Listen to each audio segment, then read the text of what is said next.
is Regional Review, a look at the people, places, and things that made news in southeastern Ontario this week.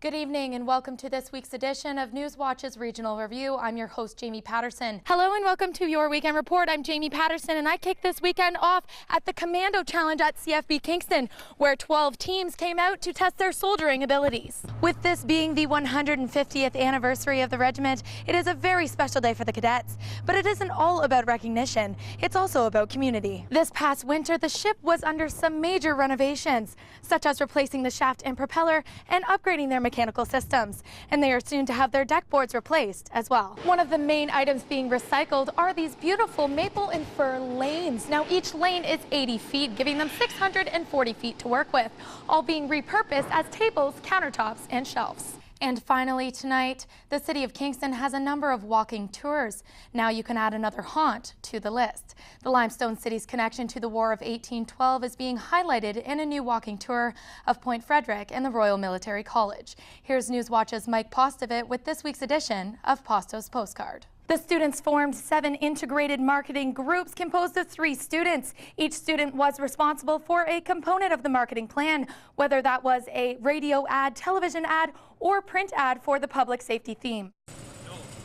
A frantic search is underway at Bon Echo Provincial Park. Dozens of police officers have converged here. I've never seen so many police at the park before. Authorities are looking for 2 girls who left their family's campsite and never returned. Campers say with the rugged terrain, it's easy for someone to lose their bearings. It's terrifying. I mean, the forest here is very dense. The trail is very, very rocky. The missing girls are 16-year-old Jenna Kipp and her 13-year-old sister Emma.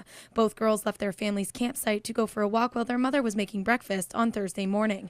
It's believed they are lost in the dense forest. But it was around 2 in the afternoon when the OPP were contacted, and we've been actively involved since. Police have launched an intensive search from the ground, water, and the air.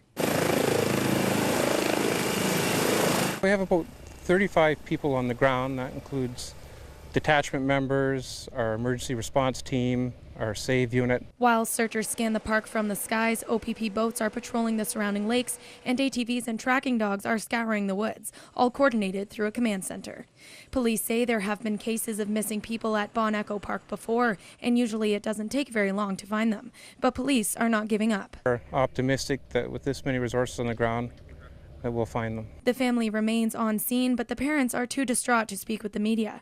As the search heads into its second night, police are urging campers to be on the lookout. Ontario Provincial Police are asking for anyone who will be in the area over the weekend to keep their eyes open for the 2 young girls. Jamie Patterson, CKWS Newswatch, Bon Echo Provincial Park. The team is currently ranked 3rd for the BMO Team of the Week champions, and they're counting on your daily vote. The winning team will win $125,000, which in this case would go towards the Kingston soccer community, refurbishing fields like this one. And also there will be a $5,000 charity donation to a charity of the team's choice. Even the mayor himself is very inspired by the young team's community initiatives. This house on Robert Street, well, it was almost entirely demolished. When emergency services showed up to the scene, they had 2 major concerns. The first being not knowing if anyone was home, and secondly, a natural gas line had been broken on the left side of the house. Hello and welcome to your Weekend Report. I'm Jamie Patterson, and I kick this weekend off at Fort Henry, where they're holding their 2nd annual Beer Fest. What makes a great Kingstonian? I had the pleasure to sit down with the man who helps steer palliative care in the community, as at least a building from Queens creating a much-needed first-class facility. Hospice Kingston here at 36 Berry Street provides comfort and support for those with life-limiting illnesses, and also helps them with coping with grief and loss. Now, members say that Hospice Kingston simply wouldn't be where it is today if it wasn't for Mr. Alan Grant.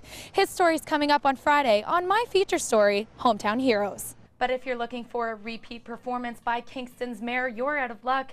FM 96 Studio will be going back to their regular staffing on Wednesday, and so will City Hall. Jamie Patterson, CKWS Newswatch, Kingston. Hello and welcome to your Weekend Report. I'm Jamie Patterson, and I kick this weekend off at RMC, where Hockey Night in Canada is paying a little visit to Kingston. Their hopes are not only to attract new tourism to the fort, but also to excite Kingstonians about everything new it has to offer. The fort will open for its new season on May 18th. Jamie Patterson, CKWS Newswatch, Kingston.